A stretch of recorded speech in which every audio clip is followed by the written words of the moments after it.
Que Dios los bendiga, hermanos y hermanas. Es un gusto estar una vez más en la casa del Señor. Ya teníamos tiempo de no poder visitarles. No es porque no querramos, sino que no pudimos. Y no pudimos porque estamos muy ocupados en todo el estado, plantando iglesias, ayudando a las iglesias, ayudando a los pastores. Realmente ha sido uno de los meses más difíciles de lo que yo recuerde en nuestro ministerio. Y yo quiero decirle a nombre de mi familia que les amamos mucho, hermanos. Sinceramente, nuestro trabajo fue ayudar a plantar la iglesia, pastorear la iglesia durante un tiempo, y nosotros no la hemos dejado abandonado porque ustedes han quedado siempre con pastores, ¿o no es así? Así que Dios ha bendecido a esta iglesia en ser un ejemplo, en poder continuar reuniéndose, en adorar al Señor. Sabemos y entendemos de que las circunstancias son muy diferentes hoy en día a nivel mundial, pero yo estoy muy contento de que ustedes sigan perseverando en la fe. Amén. Este es un tiempo muy difícil porque uno no sabe si los hermanos le están sacando la lengua, se están sonriendo, se están abostezando, no sabemos. Es un tiempo muy difícil, pero sí estoy seguro de que Dios ha guardado sus corazones y sus vidas. Hermanos, les amo mucho en Cristo Jesús. Les amamos mucho, sé que han estado orando por nosotros. Brevemente quiero decirles de que las situaciones que yo he vivido ahora como estratega del Estado y también como misionero catalítico para los plantadores, ha sido una situación muy difícil. Hemos tenido pastores que han muerto sus esposas, hermanos los cuales han perdido a miembros de su iglesia, hermanos los cuales sus iglesias están a punto de cerrar, iglesias las cuales se encuentran en una situación financiera muy complicada. Y el trabajo de pastorear pastores, que ese es el rol que me toca ahora de parte de la convención, con mucha humildad lo digo, es muy difícil, hermanos. Yo creí que pastorear una iglesia era difícil, pero hermanos, sinceramente, trabajar con iglesias y todo eso es mucho más difícil. Así que les suplico por favor sus oraciones, amén. Les ruego sus oraciones y les pido perdón realmente porque nosotros no hemos dicho un no todavía, o sea, un adiós todavía. Pero yo sé, hermanos, que ustedes han estado orando y nosotros como familia estamos muy agradecidos por todas sus muestras de amor, de cariño y sus oraciones. Amén. Así que en el nombre del Señor les agradezco mucho todo lo que ustedes han hecho por nosotros y sus oraciones. Quisiera que buscaran en sus Biblias en Primera de Juan, capítulo 5, versículo del 1 al 4. Gracias por sus oraciones. Como se dieron cuenta, también fui operado de la garganta. Le decía a un hermano bromeando que antes cantaba como sapo, hoy canto como lagarto, así que la operación no me hizo ningún cambio, hermano, sinceramente, pero gracias a Dios ya mi salud está mucho mejor, mi esposa está disfrutando, gracias a Dios que ya la recuperación está mejor, para su descanso también, y les agradezco bastante por sus oraciones, sinceramente fueron de una gran bendición para nuestra vida. El pastor Salomón me estaba hablando acerca de lo que han estado estudiando. Y yo encontré a bien predicarles una vez más un mensaje en el cual yo creo que todos nosotros debemos de identificarnos con lo que la Escritura nos dice en nuestra vida. En Primera de Juan, capítulo 5, versículos del 1 al 5. Y aunque esta carta fue dirigida a los creyentes en el tiempo de Juan, los hermanos, la intención número uno que hizo el apóstol Juan, la intención era escribir a los hermanos que estaban en Asia Menor, porque allí el hermano Pablo, el apóstol Pablo, estaba ejerciendo su ministerio pastoral. Y esta carta, es dedicada a la segunda generación de creyentes. Una segunda generación de creyentes, los cuales habían visto a los apóstoles, pero no habían visto las obras que Jesús había hecho físicamente, sino que eran los hermanos que habían recibido de parte del apóstol Pablo, del apóstol Juan, del apóstol Pablo, del apóstol Pedro, todos los consejos de parte de Dios. Pero una de las cosas importantes en esta carta es que el apóstol Juan estaba preocupado porque los creyentes estaban siendo influenciados por las diabólicas enseñanzas de los gnósticos.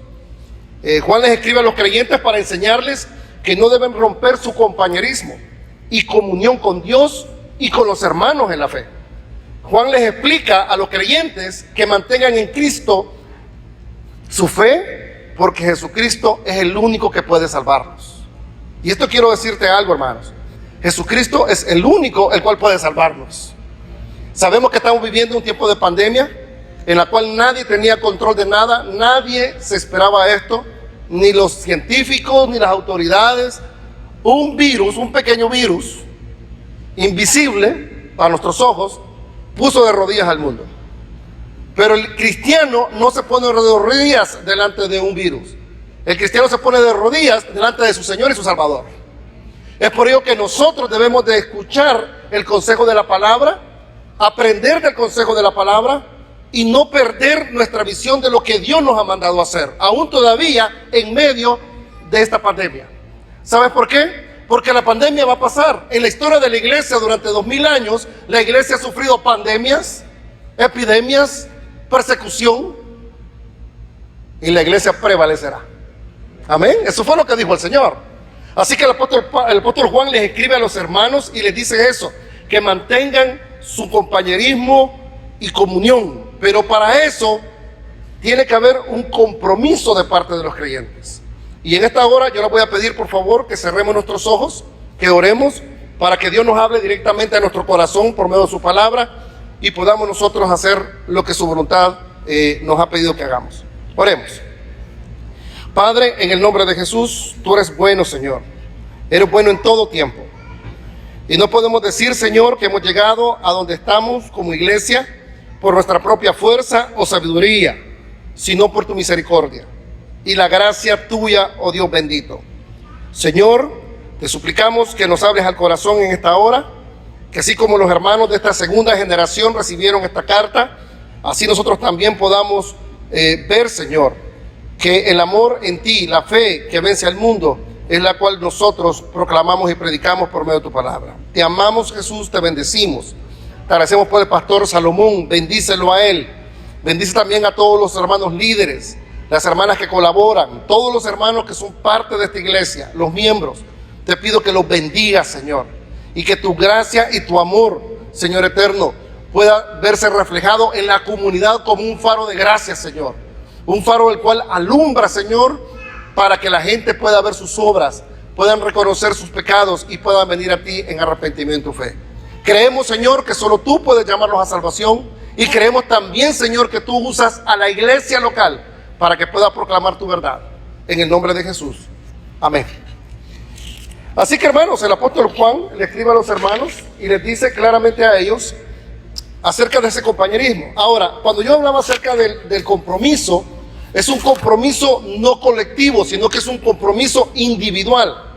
Y esta semana estaba leyendo uno de estos libros que a mí me encantan tanto, son libros pequeños y buenos, de parte de Tom Ryder, un hermano que habla fuertemente acerca de la membresía, del involucramiento. Y el hermano hablaba acerca de un ejemplo, acerca de una hermana, la cual cuando andaba de novia y después se casó, su esposo lo llevó a esta iglesia y pasó 14 años en la iglesia. Pero ella pasó un problema familiar con el señor, con el esposo, y cuenta la historia aquí en la introducción, es que ellos se divorcian. Pero no solamente sufre el impacto del divorcio, sino que también ella sufre un divorcio, se puede llamar así, con la iglesia local. Porque la mayoría de los amigos estaban allí del ex esposo en esta iglesia.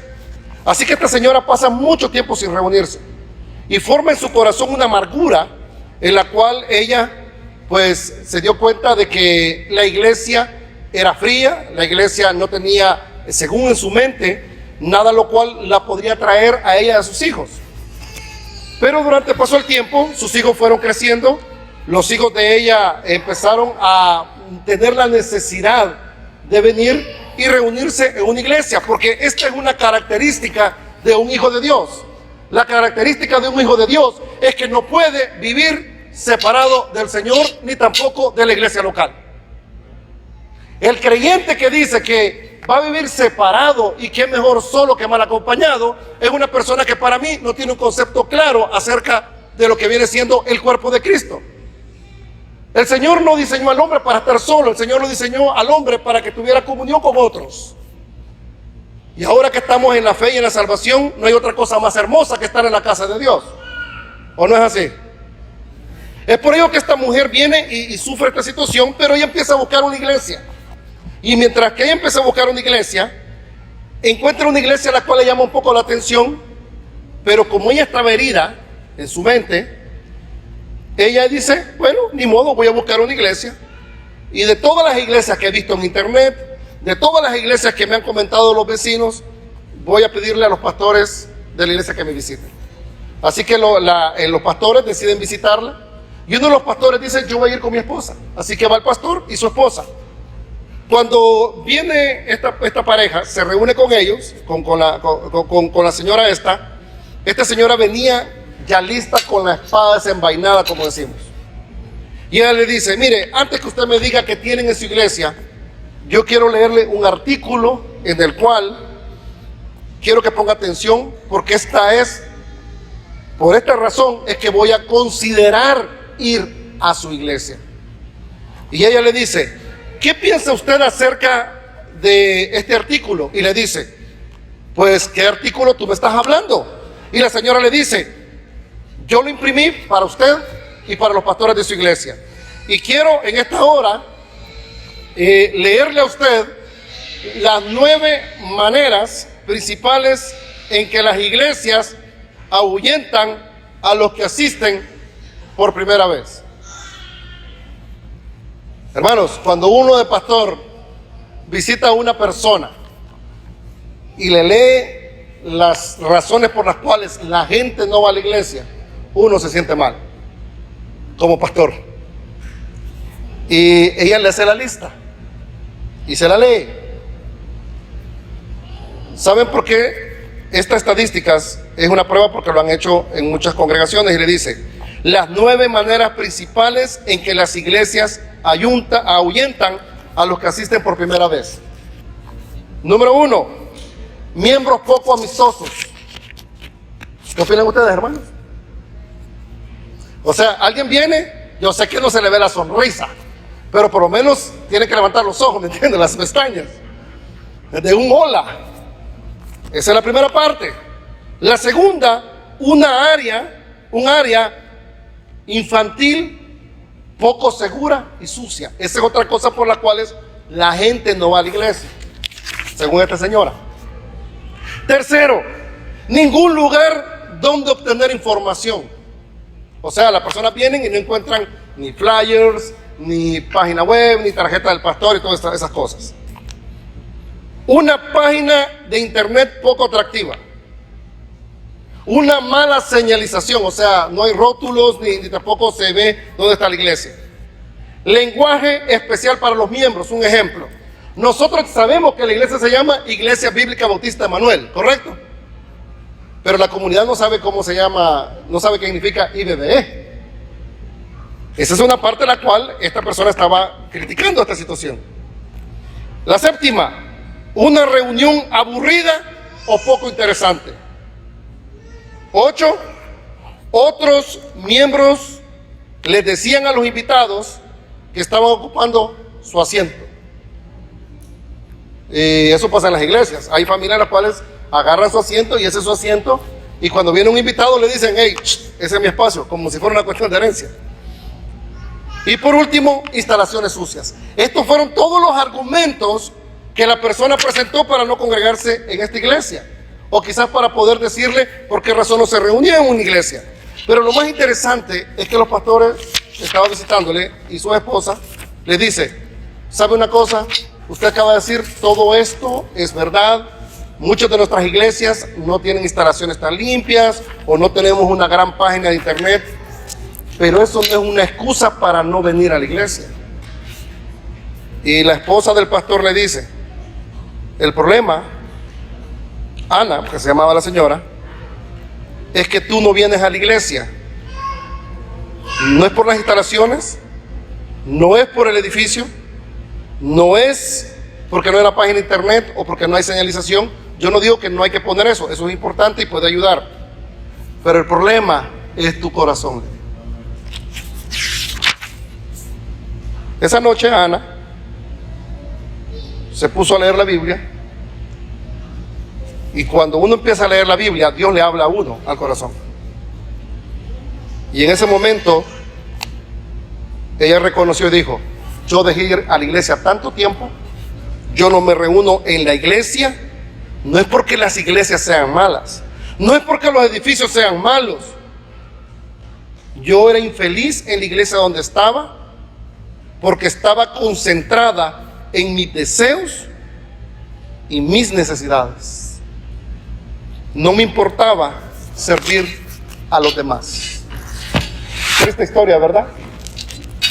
Y así mucha gente no viene a la iglesia, no participa en la iglesia, no se involucra en la iglesia. No es porque no tengan un buen pastor, no es porque tengan una buena instalación.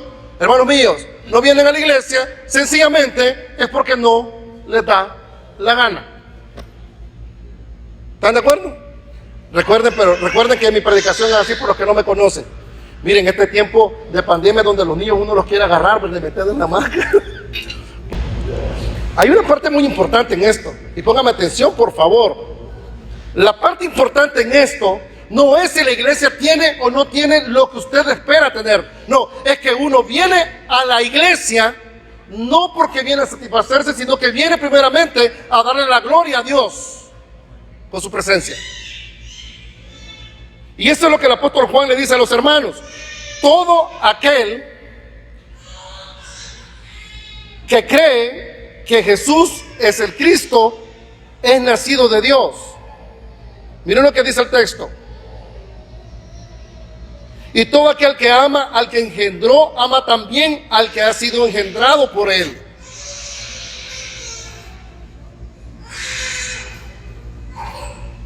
Y aquí vamos con el primer punto.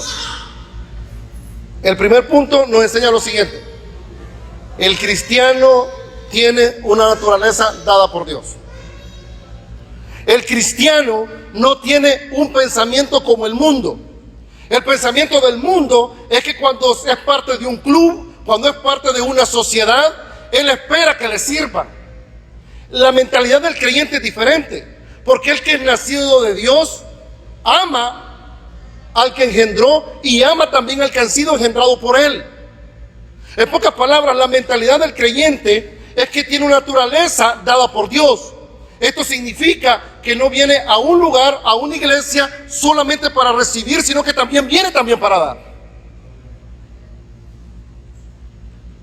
Y esta es una parte muy interesante, porque hoy que estamos en la cuestión de la pandemia, el reto más grande que tienen las iglesias, con lo que he hablado con los pastores americanos, con los pastores hispanos, con los pastores afroamericanos, con los pastores asiáticos, uno de los problemas más grandes que estamos encontrando es que las iglesias, los hermanos tienen temor de venir a la iglesia, pero no tienen temor de ir a trabajar, pero no tienen temor de ir a Walmart o a Ross. Y ya no voy a seguir dando más marcas porque estoy dando publicidad gratis a ellos. El problema es que le tenemos miedo a todo menos venir no le tenemos miedo a nada, pero sí le tenemos miedo de venir a la iglesia. Hermanos míos, el lugar más seguro que usted puede venir hoy en día es en la iglesia. ¿Y sabe por qué? Porque la iglesia se ha organizado para tomar las recomendaciones seguidas y debidas según lo que ha estipulado el Estado. Pero lo que no puede estipular el Estado es congregarnos, siempre y cuando esté en fase 3, como hemos hablado, y por precaución. Pero una de las cosas que a mí me sorprende últimamente es que nos estamos acostumbrando al internet, y no lo digo a los hermanos que no pudieron venir hoy, gloria a Dios porque estás conectado. Pero te quiero decir una cosa: no es bíblico quedarse en casa viendo una televisión. Es bíblico por lo menos asegurarte una vez al mes venir a congregarte, porque es una necesidad espiritual. Yo soy parte de McLean Bible Church y trabajo también con ellos. Y una de las cosas que yo le decía a Marisol: mira, yo me encuentro con un problema, yo tengo que ir a McLean porque trabajo ahí y también tengo que estar con los hermanos. Pero hermanos míos, no es lo mismo ver un servicio por televisión o por internet que estar en la casa del Señor, hermano. Ese puñetillo que uno aprende ahora a darle así, ese vale oro, hermanos, ¿o no? ¿O no, hermanos? Esa cosa que tú ves a los niños, aunque no puedan estar en escuela dominical, pero están junto con sus padres, le estamos presentando a ellos que sí tenemos que tener precaución, sí tenemos que tener cuidado, pero venir a la casa de Dios es una prioridad que debe estar en nuestra vida, porque es nuestra naturaleza espiritual que nos empuja. venir a adorar. ¿Sabes por qué? Porque donde el pueblo de Dios está reunido, la presencia de Dios viene a la casa del Señor. Por eso el Señor dijo, donde 2 o 3 están reunidos en mi nombre, ahí estaré. Amén. Ahora, solo esta naturaleza puede continuarse. Porque sin esta naturaleza clara en tu mente, viene el cansancio, viene el desaliento, y esta naturaleza es nacida para conquistar. Y rompemos las costumbres del mundo. Y mantenemos nuestra libertad en Cristo. Pues no estamos esclavizados por temor a la pobreza o la enfermedad. Es que mira, te voy a explicar una cosa con referente al virus. Y yo le voy a ser muy sincero. Los especialistas dicen que todos nos vamos a enfermar tarde o temprano. Tarde o temprano todos nos vamos a enfermar. Lo que uno tiene que hacer, como me decía mi hermano Jesús ahora en la mañana, lo que uno tiene que hacer es cuidarse a sí mismo. ¿O no? Lavarse las manos, no comer cosas afuera, mantener el social distance, la distancia social, ocupar sanitizer, ocupar la mascarilla. Pero al final todos nos vamos a enfermar. Como decía John Piper, no dejemos que el virus controle nuestra mente creyente. Porque le quiero hacer una noticia, y a mí siempre me decían esto aquí en la iglesia cuando yo predicaba: hermanos y hermanas, de cualquier cosa nos vamos a morir. ¿O no es así? No solo del virus. No solo del virus.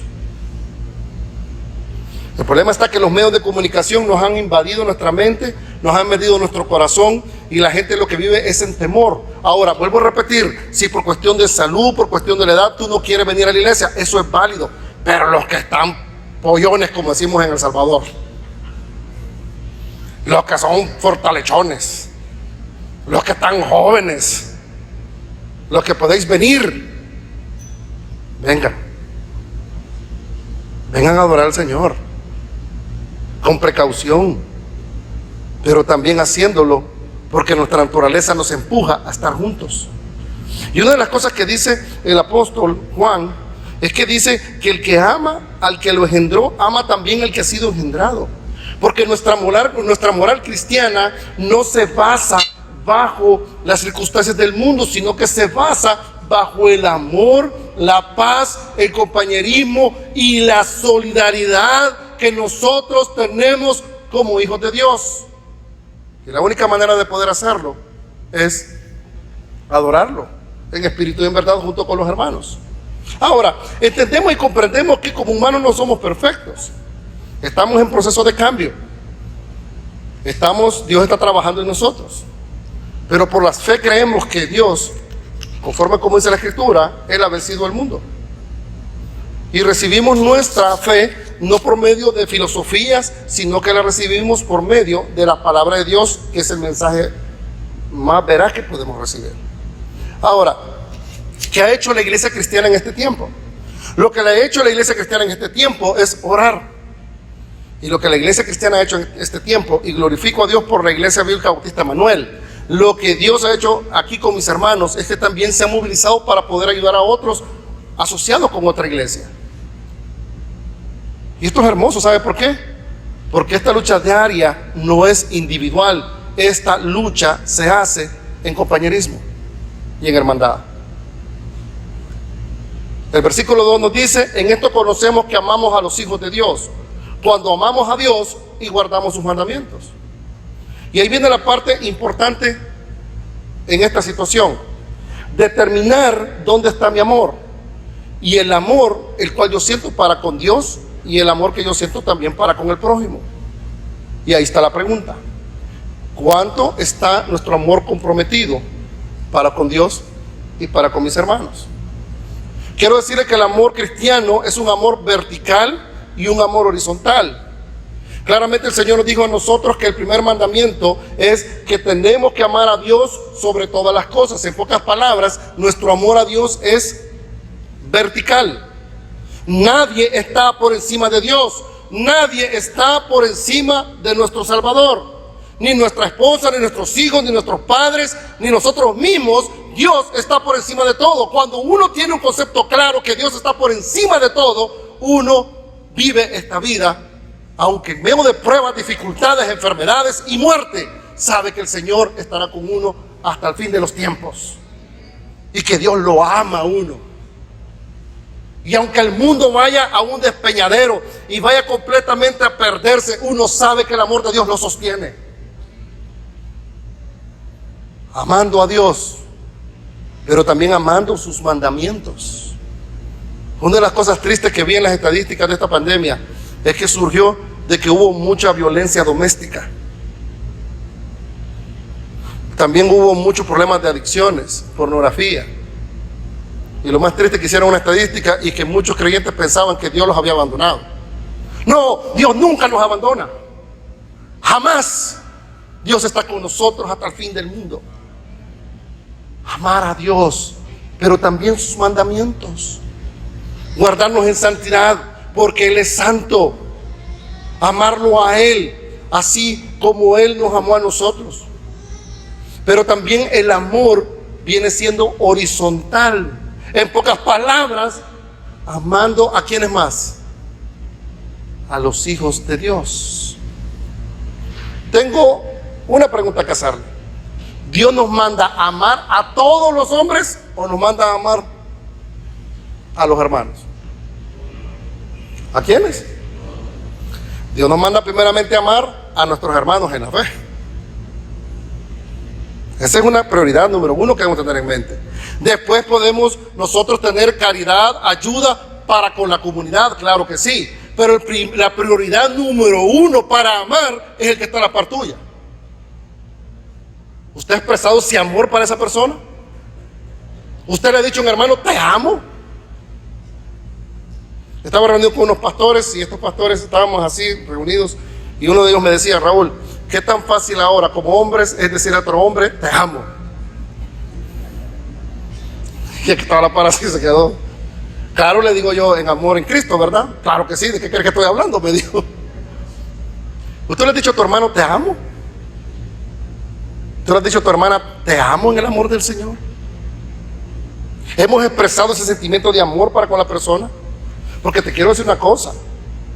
La importancia de ser miembro de la iglesia de Cristo es que los discípulos se aman. El apóstol Juan es claramente con estas cartas habla acerca del amor. Mirad cuál amor nos ha dado el Padre para que seamos llamados hijos de Dios.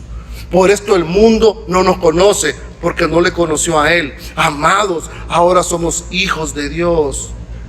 Y mire lo que dice el versículo 8 del capítulo 3. Perdón, el versículo 7 del capítulo 4. Amados, amémonos, ¿qué dice? Unos, ¿qué? A otros. ¿Por qué? Porque el amor es de Dios. Todo aquel que ama es nacido de Dios. ¿Y qué más dice? Y conoce a Dios. La característica distintiva del cristianismo es el amor. Esa clase de amor que Jesús demostró a sus seguidores. Esa clase de amor que es tan visible que la gente lo relaciona directamente con las personas que siguen a Jesús. Y esto se refleja cuando estamos constantemente activos en la iglesia. Estaba haciendo una actividad allá en Washington, D.C., una iglesia que estamos plantando, junto con la iglesia del pastor Alejandro Molero. El hermano Marlon está en esta hora, ya tenido un servicio de esta iglesia que se está plantando después después del COVID, de la pandemia. Y cuando estaba reunido con esta comunidad, que es una comunidad pero muy conflictiva, quiero decirle que algo muy triste, pero nuestras comunidades latinas son comunidades de alto riesgo. Y hablando con las personas y los estaba evangelizando y estábamos formando ya el grupo de personas, una de las cosas que me decían es que aquí hay bastante odio entre la gente, las pandillas. Y una de las cosas que descubrí en estas últimas semanas es que las pandillas ya no solamente son latinos, sino que hay blancos, hay afrodescendientes, hay asiáticos, o sea que hay una mezcla ahora. Y él me decía, pero aquí nadie se quiere, me dice. Y yo le decía, ¿sabes por qué no se quieren? Porque no han nacido de nuevo. No han nacido de nuevo. La única manera en la cual uno puede reflejar un amor transformador e intencional y estimularse para hacer buenas obras es solamente de parte de los creyentes. El amor del inconverso es un amor egoísta. El amor del inconverso es un amor individual. El amor del inconverso es un amor el cual es pasajero. Pero el amor del creyente es un amor comprometido. Es un amor incondicional. Y ahí vienen las preguntas las cuales voy a hacer. Tú, hermano y hermana, ¿has mostrado este amor? Y con esto voy terminando. ¿A los demás en tu iglesia? Y usted me va a decir, yo los amo, pero de lejos. No. Hablo acerca de involucrarte en la iglesia. Asiste regularmente, por lo menos conectándote, por lo menos estando con los hermanos. Busca la paz entre los hermanos. Edificas a otros con los dones que el Señor te ha dado. Eres un miembro comprometido, saludable en servir a Dios y también a los hermanos. Adviertes a los hermanos y amonestas a los hermanos. Busca la reconciliación entre los hermanos.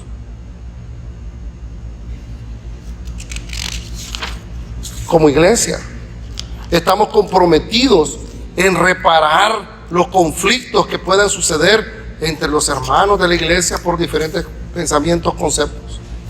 Wow, y qué reto más grande son las iglesias en Estados Unidos. Hablando con un hermano que es del Ecuador y que va a plantar una iglesia posiblemente en la zona de Richmond, me decía él, mira, yo estoy ahorita en el seminario, pero yo quiero plantar una iglesia. Y le digo, hermano, ¿tú has tenido experiencia de plantar iglesia aquí en Estados Unidos?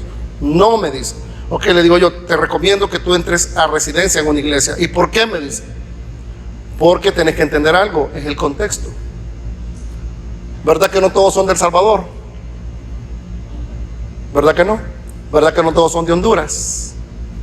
¿Verdad que no todos son de Centroamérica, Suramérica? No todos son de México. ¿Se imagina el gran reto de agarrar una iglesia en la cual hay gente de diferentes naciones y diferentes culturas?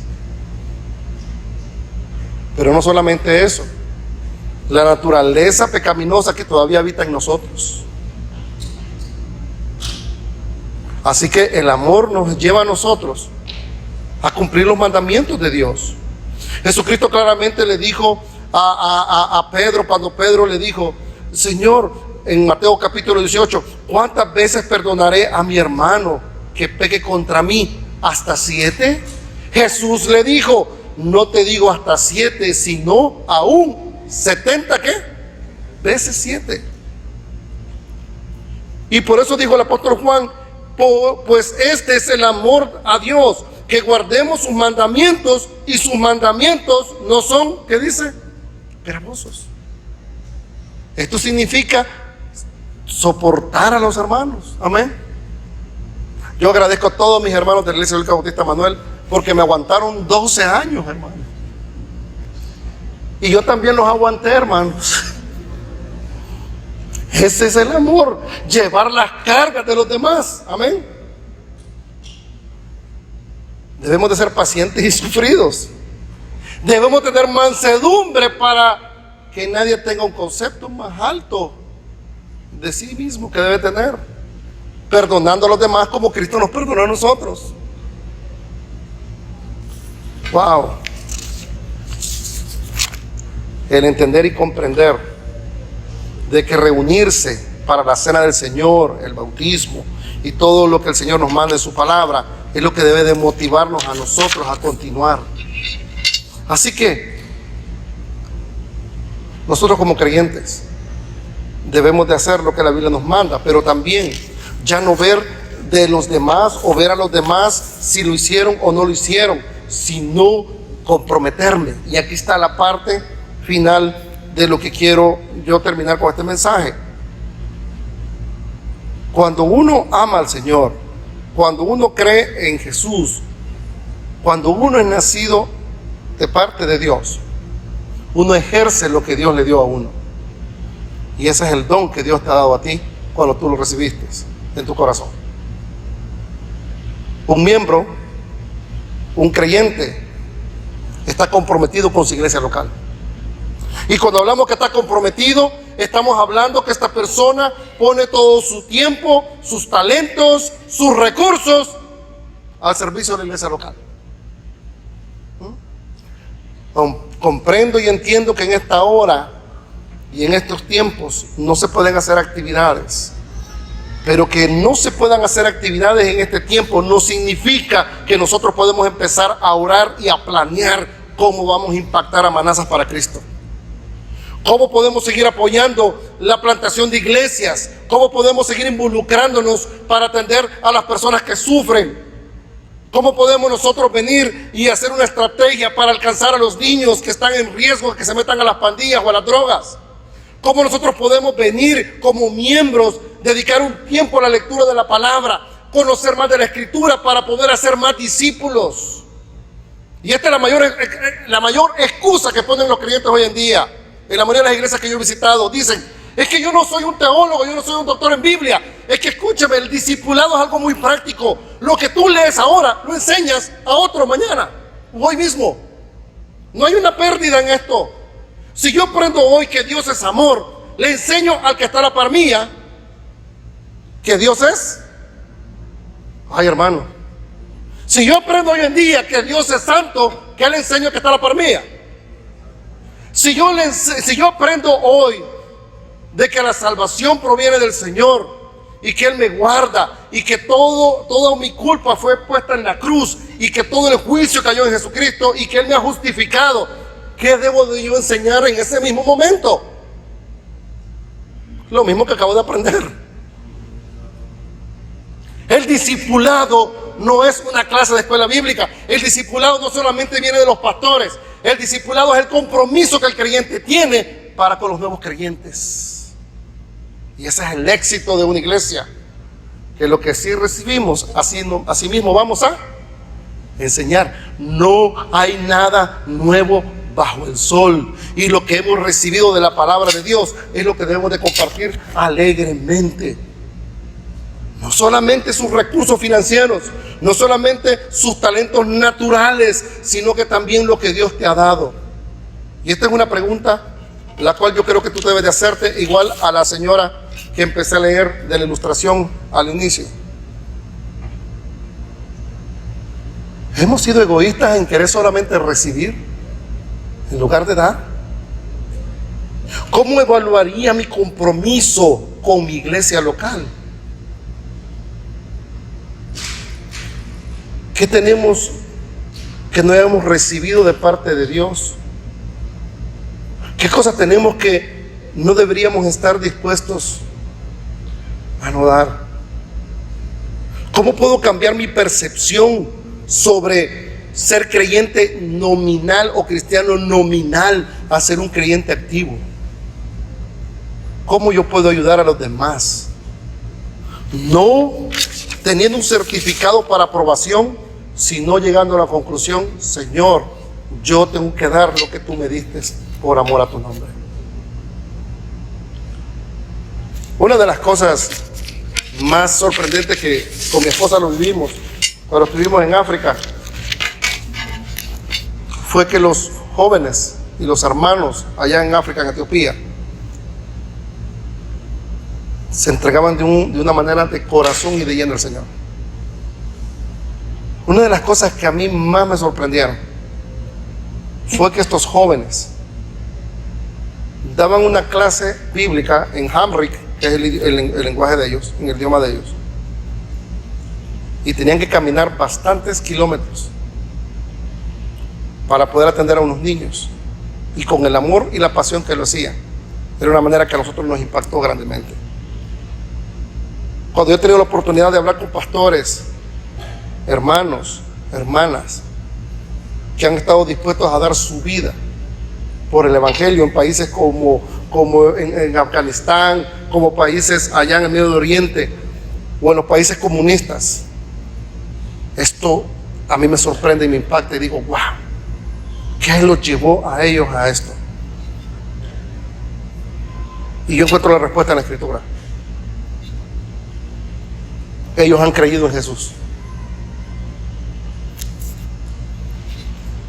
Y ellos han creído que han nacido de nuevo. Y ellos han amado y aman a Jesús y a Dios sobre todas las cosas. Esta es una clave importante de conciencia que nosotros como iglesia debemos de hacer aquí en Estados Unidos. El día de ayer estuvimos en la graduación allá en Delaware, en el CER, del Instituto Bíblico, que vamos a abrir también aquí en el norte. Y una de las cosas que más me sorprende es la dedicación y el amor que Jorge Altieri dedicó a esta gente. Pero cuando uno ve a personas que se están graduando para poder servirle a Dios, no podemos nosotros omitir las noches de desvelo, de lloro y sufrimiento. Porque te quiero decir algo, y es lo siguiente: el camino del Evangelio no es fácil, es difícil. Pero algo estoy seguro y claro está, de que un día vamos a estar delante del Cordero. Que este sufrimiento es pasajero, que las limitaciones son pasajeras, que las circunstancias son momentáneas.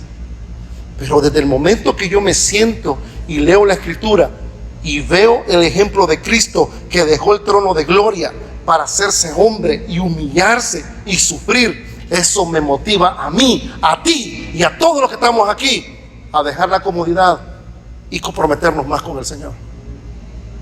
Cristo es nuestro ejemplo mayor y a Él debemos de seguir y obedecer. Porque un día, amado mío, estaremos delante del Cordero. Un día estaremos delante del Cordero. Y allí delante del Cordero, completamente desnudos, sin nacionalidad, sin filosofía, sin conceptos, sin nada, estar delante del Señor.